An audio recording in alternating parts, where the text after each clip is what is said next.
I'm Matthew Crawford. I'm a student at the University of Texas at Tyler, getting a degree in mass communications and studies in multimedia and journalism, and I am a veteran.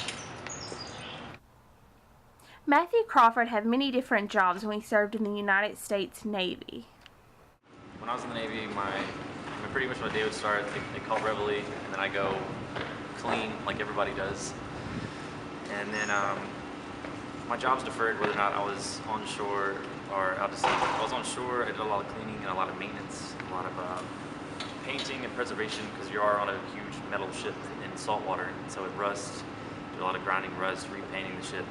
My out to sea jobs were a lot more interesting. I drove the ship, including an aircraft carrier that housed about 6,000 people, which I also drove it through a tsunami with about 80-foot swells or waves that were so strong that pieces of the ship were actually breaking off.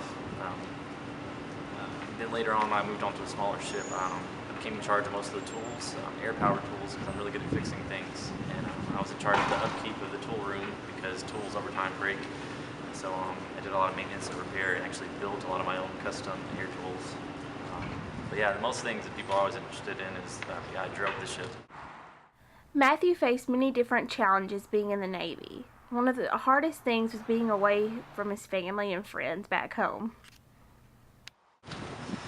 Girlfriend, wife, whatever, calls you and tells you, like, oh, this great thing happened, and you're kind of sitting there like, wow, like I missed that.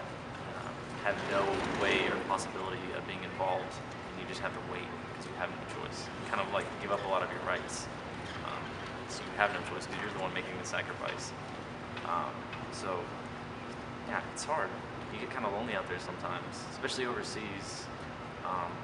But the good thing about it being overseas is that everyone's away from their family and their friends, so everybody kind of has to gather close together. So everyone comes a lot closer compared to in Florida.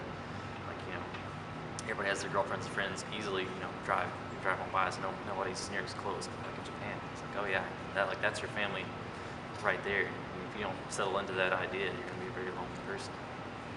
Matthew plans to finish his degree in mass communication, and he has not ruled out the option of maybe joining the Navy again and traveling around the world with his wife.